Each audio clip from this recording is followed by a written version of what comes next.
Bonjour chers internautes de l'Herald.net et nous vous souhaitons aussi la bienvenue à votre émission Réponse politique sur l'Herald TV. Aujourd'hui, l'Herald TV a l'immense plaisir d'accueillir sur ce plateau Monsieur Cheikh Omar Sy. Cheikh Omar Sy qui est député sortant de Besduniak. Avec Elentine Tchernobokoum, c'est l'un des députés quand même qui a marqué la 12e législature sortante. Avec lui, on va aborder les questions d'actualité politique, notamment avec les élections législatives qui viennent de donner leur verdict et aussi la perspective politique de l'élection présidentielle de 2019. Bonjour, M. Sy. Bonjour Monsieur Sen, je vous remercie pour l'invitation et je salue tous les internautes de l'Herald.net. Voilà, question d'actualité, les dérapages dans les réseaux sociaux qui ont incriminé deux de nos femmes, à savoir Penda Bah et la chanteuse Ami Collé Dieng, et un autre nommé qui est aux États-Unis qui s'appelle Assane Diouf. Je cite même le procureur. Il a été remarqué depuis quelque temps un comportement répréhensible de plus en plus récurrent de personnes mal intentionnées qui utilisent les réseaux sociaux et autres sites internet pour diffuser des images ou propos obscènes, injurieux et même à caractère ethnique. Vous, en tant que député, qu'est-ce que cela vous inspire, ces dérapages? Oui, je pense qu'aujourd'hui, il faut avoir une raison gardée, dans la mesure où il faut faire la différence entre les conversations privées et les conversations dans l'espace public. Et dans les cas que vous venez de citer, nous avons deux cas, plus particulièrement de M. Fallou qui est aux États-Unis et Penda Bah, qui se sont exprimés de manière publique et ont posté leurs vidéos qui sont devenues des vidéos au niveau, international que tout le monde a vu, qui ont dépassé nos frontières et ils se sont eux-mêmes exposés et ça a généré des suites avec le procureur. Pour le cas de Oumi, la chanteuse, c'est différent. C'était dans un cadre privé, dans WhatsApp, où elle discutait avec des amis et ça a été posté après par quelques personnes de manière mal intentionnée ou quelque chose pour que ça soit entendu par tout le monde. Et je crois que dans ces cas de figure, dans les deux cas de figure, il faut être prudent. Je ne pense pas qu'on ne peut pas appliquer la même loi aux deux. C'est comme si vous veniez chez moi et je vous invitais dans un salon, on discutait et que quelqu'un sorte dire que Cheikh Omar Sy a dit telle et telle chose. Je ne pense pas que le procureur peut me poursuivre pour ces propos-là que j'ai tenus dans un salon privé. Mais le plus important pour nous aujourd'hui, c'est qu'il faut faire attention avec l'utilisation de ces médias-là, surtout aussi de ces discussions dans les cadres de WhatsApp, des groupes, mais éviter d'insulter aussi les institutions. Je crois que le président de la République, quels que soient nos désaccords, quel que soit notre point de vue, nous sommes des acteurs politiques, nous avons des divergences, on peut, à travers des discussions alternatives, des propositions alternatives, des débats d'idées, poser les jalons pour améliorer ou participer à la construction de notre devenir. Mais tel que je vois les choses, il y a énormément de dérives et il faut faire attention parce que la loi aujourd'hui est dure, parce qu'elles peuvent encourir jusqu'à 7 ans de prison et c'est vraiment aujourd'hui, ce sera désolant pour que ces propos-là juste soient mis en ligne, que ces gens-là puissent se retrouver en prison. Mais je crois que la prudence aujourd'hui est de mise et il faut revenir à une certaine politesse dans l'expression, éviter d'insulter, éviter d'avoir de la vulgarité parce que demain, je pense que ces mêmes personnes-là regarderont ces vidéos et auront beaucoup de regrets à propos des propos qu'ils ont tenus. Mais l'institution, quand même, reste une institution à respecter, que ce soit Macky Sall, Abdoulaye Wade ou Abdou Diouf ou le prochain qui va venir. Il faut respecter l'institution en tant que telle. Autre question d'actualité qui concerne le pétrole. Il y a la société Phare Limited qui a annoncé avoir une nouvelle découverte au large du Sénégal dans le puits d'exploration SNE au nord de Sangomar. Il y a aussi le zircon mais aussi le gaz naturel. C'est une baraka, mais vous ne craignez pas une malédiction du pétrole si on voit la démission de l'ex-ministre de l'énergie Thierno Alassane Sall, Aliou Sall qui avait défrayé la chronique avec Franck Timis. Est-ce que vous ne craignez pas quand même un imbroglio pour le futur du Sénégal à propos du pétrole? comme vous le dites, c'est une baraka. Et je crois que lors de la deuxième législature, on a eu au moins l'insigne honneur de travailler à mettre en place un réseau, le réseau pour la bonne gouvernance des ressources minérales, que dirige l'honorable député Mamoud Lamine Diallo, qui a été reconduit. Et dans ce cadre, on a travaillé beaucoup dans ce secteur-là. Et je pense que le plus important aujourd'hui, c'est de mettre en place le cadre législatif et le cadre réglementaire pour voir les dispositions de l'exploitation du pétrole et du gaz. Les découvertes sont énormes et surtout importantes aussi, vu ce qu'on a découvert aujourd'hui avec Phare, ce qu'on a découvert aussi avec les autres sociétés comme Cosmos Energy et Kern Energy. C'est une manne assez importante.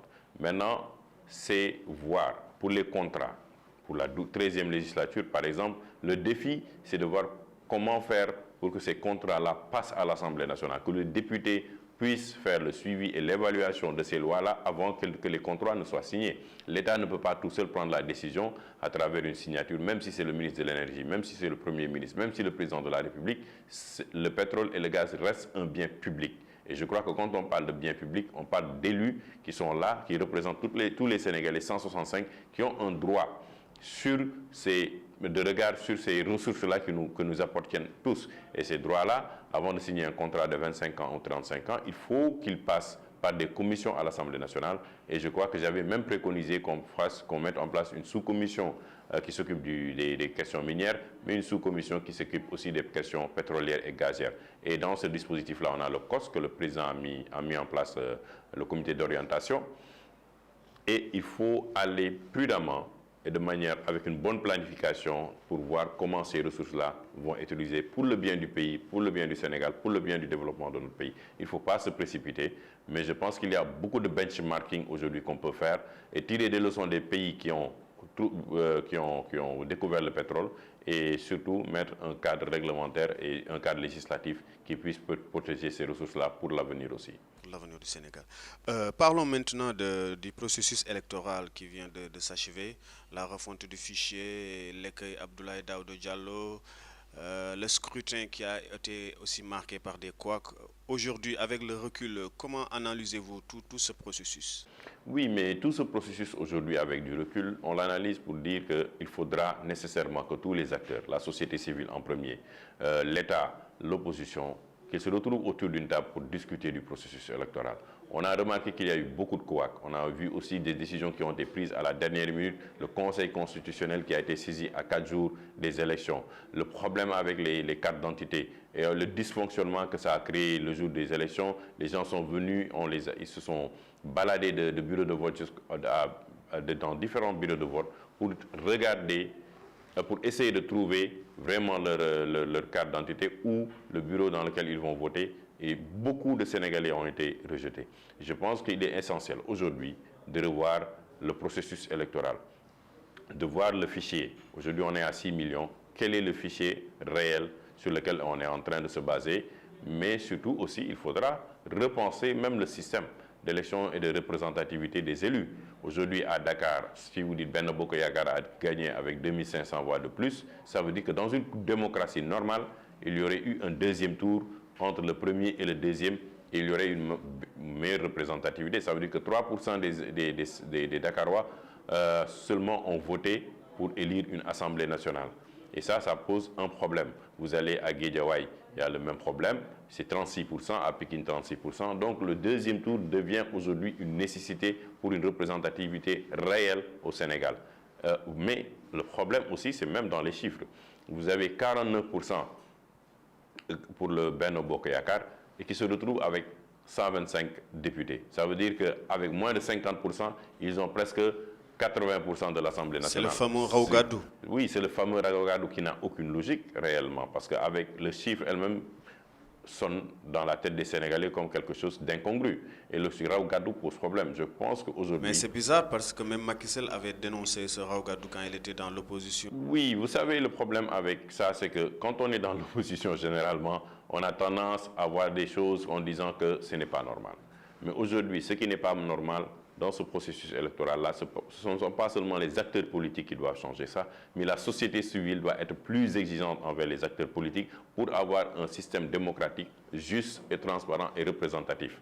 Et cela demande le changement carrément, sinon quelqu'un va venir et la prochaine fois on va reconduire le même système et rien ne va changer. La représentativité, elle doit être réelle, mais la représentativité aussi, elle doit se baser sur quelque chose, un processus électoral transparent avec un dispositif. Le Sénégal vote depuis des années. On ne peut pas comprendre aujourd'hui que même en RDC qu'il y ait un deuxième tour et qu'au Sénégal qu'il n'y ait pas de deuxième tour. La présidentielle elle-même, on a un deuxième tour. Pourquoi pendant les élections législatives, il n'y a pas de deuxième tour? C'est ça le débat aujourd'hui qu'il faudra faire et faire en sorte que les gens et les citoyens puissent accéder et disposer de leur carte. Et je crois qu'il y a eu beaucoup de couacs dans ce sens-là et ça a entaché le processus électoral. Mais vous croyez à un dialogue politique? Macky Sall a fait un appel, le dialogue politique, mais aujourd'hui l'opposition et le pouvoir et le régime se regardent en chien de faïence. Est-ce que vous oui, croyez à un dialogue politique sincère et constructif? Oui, mais le président de la République l'avait initié. Malheureusement, le processus n'a pas continué. Il faudra revenir sur la table et avoir un dialogue sincère pour le devenir du pays. Le dialogue n'appartient pas au président de la République, n'appartient pas à l'opposition du Sénégal, il appartient au peuple sénégalais qui veut que les acteurs politiques puissent poser les jalons pour que ce pays-là se retrouve dans la sérénité, puisse aller vers le développement et qu'on ne revienne pas sur des questions qui sont des questions d'existence de l'État même, de la nation sénégalaise. Il faut qu'on les pose sur la table et qu'on puisse les régler une fois pour toutes. Mais l'initiative reste et demeure et appartient au chef de l'État qui doit insister et participer à ce que l'espace politique soit pacifié, mais aussi écouter l'opposition. Peut-être qu'ils ne pourront pas tout avoir, c'est normal, l'opposition est dans son rôle, mais il y aura des pages de convergence où le président de la République et l'opposition, et même les acteurs, les religieux, peuvent jouer un rôle central pour que ce dialogue-là puisse être amorcé, continuer, pour qu'il puisse bénéficier au Sénégal. Mais on ne peut pas être dans une situation tendue tout le temps. Monsieur si vous aviez à faire une analyse sociologique et statistique de ces élections législatives, avec le trio de tête Benno Bokk Yakaar, Manko Taxawu Sénégal et la coalition gagnante Wattu Sénégal, avec notamment le renfort d'Abdoulaye Wade, et aussi, on ne peut pas le cacher, la révélation du PUR, que vous nous diriez, nous? Oui, bon, c'est vrai que les résultats de Manko Taxawu Sénégal nous ont un peu surpris. On a vu comment ça s'est passé à Dakar et vraiment certains, on reste aussi sur notre faim parce qu'il y a des recours qui sont là introduits pour l'annulation des votes. On a parlé de 7000 ordonnances, on a parlé de beaucoup de choses, mais en réalité, et je l'avais dit dans un autre débat, seules les coalitions pourront s'en sortir pendant les élections, on puisse s'en sortir pendant les élections législatives. Et c'était prévisible.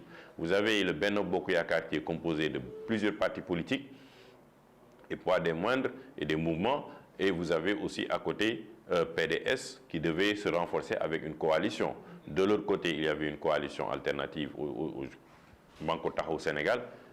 Originellement, on avait les deux Manko ensemble. Mais pour des questions d'ego et pour des questions de négociation, les deux se sont séparés. Mais au finish, nous avons ce trio-là de tête, ce qui montre que les coalitions deviennent une réalité au Sénégal. La révolution du PUR, c'est une révélation, oui, certes, comme Bouzouniac l'a été, mais c'est une organisation qui a toujours eu un sous-basement politique. N'oublions pas que chez Ahmed Tidjane, que Dieu lui ouvre les paradis les plus hauts, mais chez Ahmed Tidjane, était un homme politique. Aujourd'hui, Moustapha a posé des actes politiques. Seigne Moustapha a posé des actes politiques sous Abdou Diouf. Donc, il y a quand même une organisation qui est derrière, qui est une organisation religieuse, certes, mais un dispositif qui a toujours embrasser l'action politique. Maintenant, ça ne s'est jamais traduit et aujourd'hui, c'était l'occasion, à travers ces élections, de se traduire à travers 3 députés. L'enseignement qu'on pourra en tirer, c'est dans 5 ans, le bilan qu'on fera de la participation du PUR à l'Assemblée nationale. C'est très tôt de dire, c'est bon, chaque élection, il y aura des révélations. Parce que certains ne voteront pas pour le pouvoir, ni pour l'opposition, chercheront comme un Sonko qui est une révélation. Mais, en réalité, le plus gros regret, c'est que le Manko Taxawu Sénégal n'a pas pu trouver un terrain d'entente pour aller ensemble. Et nous avons surtout négligé l'apport considérable que l'ex-président Abdoulaye Wade, les gens oublient qu'il a fait 27 ans d'opposition, qu'il a une base réelle affective et que ça s'est traduit à travers le résultat où le Manko a eu 12%, mais Abdoulaye Wade s'est retrouvé à 20 et quelques %. Le PDS reste une réalité. Donc il fallait négocier, aller ensemble, battre campagne ensemble, on se serait retrouvé peut-être avec la moitié de l'Assemblée nationale ou même plus. Mais il y a eu de très mauvaises négociations, il y a eu des égos surdimensionnés comme je l'ai dit. Justement, Idriss Seck dénonçait, il parlait de vanité et de stupidité des querelles de leadership, notamment par rapport aux têtes de liste. Ça a été aussi un bémol par rapport à l'entente de l'opposition. Effectivement, je suis tout à fait d'accord. Il avait dit avec beaucoup de générosité en disant, avant les élections législatives, il avait dit que les leaders doivent être généreux. Lui, très tôt, il dit qu'il allait aller à Thiès. Je le félicite pour sa cohérence. Gakou est allé à Guédiawaye. Et je pense qu'on aurait dû laisser Khalifa Sall, tête de liste de Dakar, du département de Dakar, et négocier avec Abdoulaye Wade et le dispositif du PDS. On aurait pu avoir des résultats plus probants. Maintenant, cela est derrière nous. Mais le sentiment que j'ai tiré de cela, et qui reste et demeure, que les égos, des fois, sont tellement surdimensionnés et les gens se donnent une importance telle qu'ils ne se rendent pas compte qu'il y a une réalité des chiffres, il y a une réalité du terrain et que ça va se traduire. Beaucoup d'acteurs politiques, quand on est allé les rencontrer pour qu'ils se retrouvent dans le Manko, ont refusé. Ils vous ont fait cavalier seul ou ils ont mis en place de propres coalitions. Aujourd'hui, ils ne sont pas à l'Assemblée nationale. Ils sont confrontés à la réalité du terrain. Parce que la politique aussi, ce sont des chiffres. Et ces chiffres-là, il y avait Benno Bokk Yakaar. Avec le Rawgad aussi, difficile de les gagner si on n'est pas un grand groupe. Mais aujourd'hui, il y a l'existence aussi des partis politiques qui ont bien duré sur le terrain au Sénégal. Bessouniak, révélation des élections de 2012. Aujourd'hui, dans quelle séquence politique vous vous trouvez au sortir des législatives? Comment analysez-vous les résultats par rapport aux législatives, strictement du côté de Bessouniak? Oui, strictement du côté de Bessouniak, déjà, on se félicite que le leader Seyni Mansour Sy Djamil soit reconduit. On aurait souhaité avoir les mêmes 4 députés qu'on avait eus. C'était même prévu dans les négociations avec le Manko Taxawu Sénégal. Mais l'enseignement qu'on en tire, c'est aujourd'hui, on se trouve dans une position où Bessouniak devra reformuler et revoir sa stratégie politique, son approche par rapport aux élections qui vont venir, surtout l'élection présidentielle et locale de 2019, et voir les pages de convergence avec des coalitions qu'elle peut accompagner ou des coalitions qui peuvent l'accompagner dans sa démarche pour les atteindre des objectifs politiques du parti.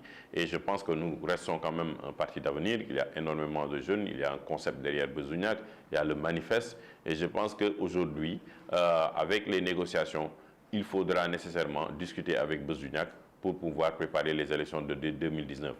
Aujourd'hui, chaque entité politique est en train de faire sa propre évaluation et Bessouniak est en train aussi de faire sa propre évaluation, une évaluation interne qui permettra de définir les grands axes d'ici 2019.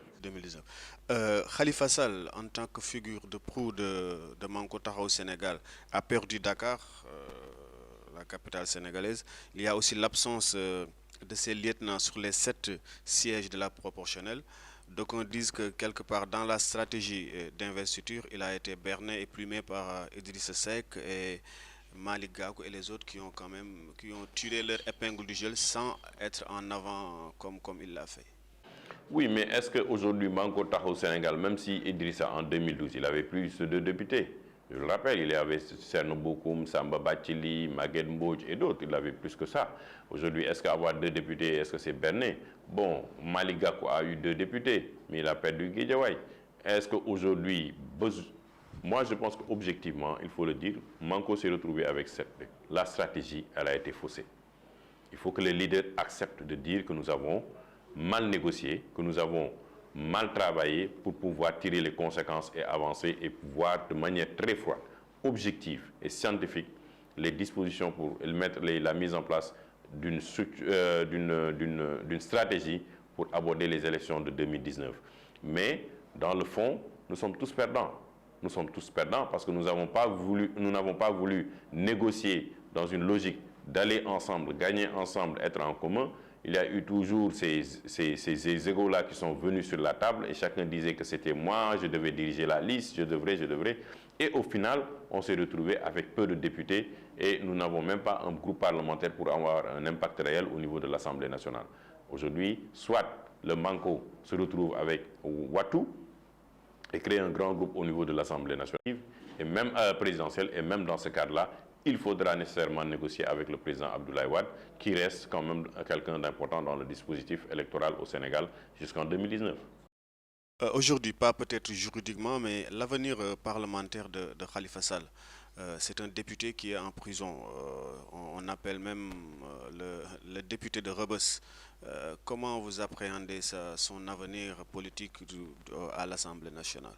Je ne suis pas un juriste, mais c'est quand même compliqué, c'est un cas d'école. C'est pour la première fois qu'un prisonnier, non des moindres quand même, le maire de Dakar qui est quand même emprisonné dans sa propre ville à lui, c'est-à-dire la ville de Dakar, à moins de 200 mètres de ses locaux à lui, et qui se retrouve aussi député, maire et en prison. Il faudra nécessairement que les juristes nous disent comment ça va. Parce que normalement, si l'installation de la 13e législature se fait, Khalifa Sall doit être présent dans la salle en tant que député, à moins qu'on décide par extraordinaire qu'on lève son immunité parlementaire, parce que dès l'installation de l'Assemblée nationale, il bénéficie de son immunité parlementaire. Donc, je ne suis pas sûr, c'est là pour la première fois, mais je pense aujourd'hui, même pour l'image du Sénégal, il faudra nécessairement revoir cela. Ce n'est pas bien que le maire de Dakar soit emprisonné pendant plus de 18 mois, qu'il reste en prison et que l'on ne puisse pas vraiment lui donner une liberté provisoire pour qu'il puisse vaquer et s'occuper des citoyens de la ville de Dakar et surtout mener sa politique au niveau de la mairie de Dakar. Et aujourd'hui, qu'il devienne encore député, c'est encore plus problématique. Et je pense que nous devrons aller dans le sens d'une discussion, apaiser l'espace politique, laisser le maire de Dakar vaquer à ses occupations, avoir une liberté provisoire. S'il doit siéger à l'Assemblée nationale, qu'il le fasse et que l'on ne puisse pas l'interdire de pouvoir jouir de ses fonctions électives aujourd'hui. Et ça, il faudra qu'on verra avec le 17 août que la Cour suprême, qu'est-ce qu'elle va décider. Mais je pense que c'est une situation très gênante du point de vue national et international pour le Sénégal. Décryptons maintenant la présence de Maître Abdoulaye Wade dans ces élections législatives, l'image de ce patriarche, ancien président du Sénégal, qui est venu quand même renforcer l'opposition sénégalaise. Abdoul Mbaye, je le cite, disait que bon, si Wade n'avait pas été présent, ça aurait été plus compliqué, d'autant que le régime en place était capable de tout et était prêt à tout. Est-ce que vous pensez que sans Abdoulaye Wade, ça aurait été pire pour l'opposition? Oui, il a tout à fait raison de dire ça, M. Abdoul Mbaye. Et j'aurais bien aimé, quand on l'a consulté, quand on l'a consulté lors des élections, pour les élections législatives de 2017, on avait souhaité, on l'a approché pour qu'il soit membre ou qu'il fasse partie de la coalition Manko Taxawu Sénégal. Aujourd'hui, peut-être qu'il aurait eu des résultats plus importants. Et c'est aussi bien de sa part qu'il reconnaisse l'apport de Maître Abdoulaye Wade. Et je le rappelle, Maître Abdoulaye Wade a fait 27 ans d'opposition avant d'accéder au pouvoir. Il a fait le tour du Sénégal. C'est le seul parti après le PDS à avoir sillonné le pays de long en large. Ce n'est pas n'importe qui. Il a fait 12 ans de pouvoir. Il a une assise réelle. Mais aussi, Abdoulaye Wade reste quand même une icône pour les Sénégalais. Qu'on soit d'accord ou pas d'accord avec l'Abdoulaye Wade, et avec son âge, partout il y a une admiration envers Abdoulaye Wade. Et je crois que son apport a été réel, et a été vu. Partout où il passait, quand même, il soulevait des foules. On a vu qu'il a pu décrocher pour Ouattou 19 députés. Donc le président Abdoulaye Wade reste pour les Sénégalais quelqu'un d'incontournable dans le dispositif politique. Maintenant, pour les perspectives présidentielles, il faudra nécessairement voir quel sera son apport aussi, parce qu'il ne peut pas se présenter, son fils ne peut pas se présenter pour le compte du PDS. Les négociations pour 2019, c'est là, ce seront sur la table avec le président Abdoulaye Wade. Mais je pense qu'il faut lui reconnaître quand même le mérite d'être un grand politicien, d'être un grand stratège politique, mais aussi de contribuer aussi à asseoir la démocratie comme il l'a toujours fait. On peut être d'accord ou ne pas être d'accord avec lui, mais Maître Abdoulaye Wade reste quand même quelqu'un de très emblématique dans l'espace politique sénégalais. Maintenant, par rapport à la perspective politique et je veux dire même gouvernementale au Sénégal, Macky Sall a gagné le référendum pour personnaliser le débat. Il y a aussi les élections législatives. Il y a même un journal de la place qui a titré Macky Sall imbattable au Sénégal. Est-ce que vous pensez qu'avec cette opposition hétéroclite désunie, la perspective de la présidentielle de 2019 est déjà bien tracée pour le président de la République?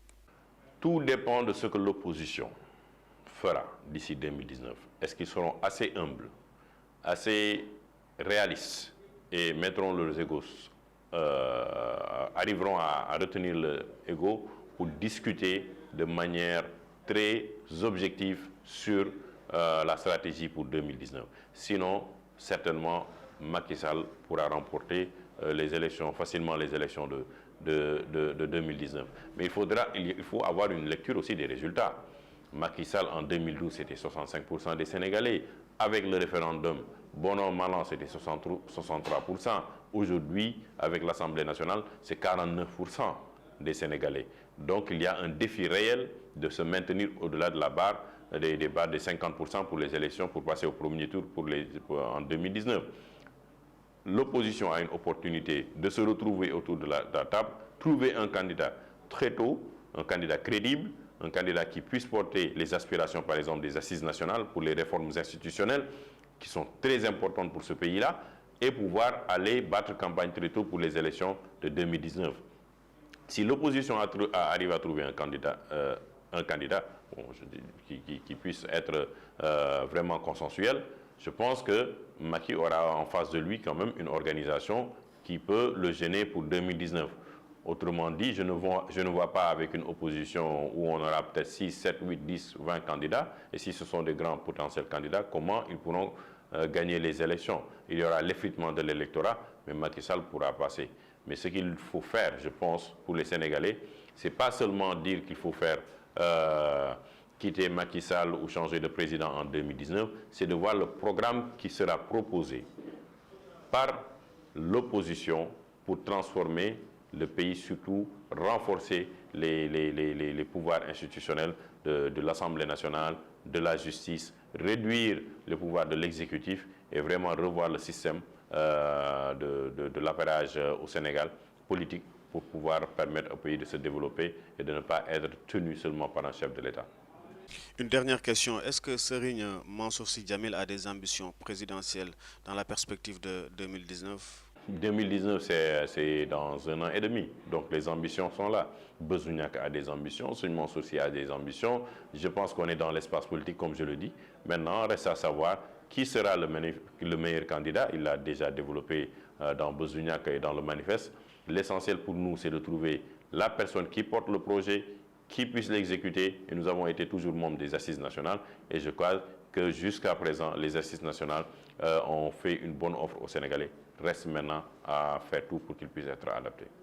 Je vous rappelle, chers internautes, que nous recevions M. Cheikh Omar Sy, député sortant Beuzuniac de la 12e législature qui vient de terminer son travail. Peut-être on va vous laisser dire votre dernier mot. Moi, je remercie les internautes, je remercie le peuple sénégalais, je remercie Serigne Mansour Sy Djamil et tous les militants de Beuzuniac qui m'ont permis quand même de servir mon pays pendant 5 ans et d'avoir pu apprendre énormément sur le dispositif vraiment institutionnel et vraiment sur la gestion du pays. Et je reste quand même quelqu'un disposé de manière constructive à accompagner le développement de mon pays. Je ne suis pas dans la critique juste pour déconstruire, mais je pense qu'il faut aller dans le sens de la construction et savoir que dans un pays où on doit avoir de la générosité entre nous, mais surtout vivre dans un cadre où les gens puissent s'épanouir de manière très intelligente, mais de manière très efficace, et que les jeunes puissent avoir du travail, et surtout faire en sorte que les jeunes puissent être de bons leaders pour ce pays-là dans l'avenir. Monsieur Sy, Leral.net vous remercie. Voilà.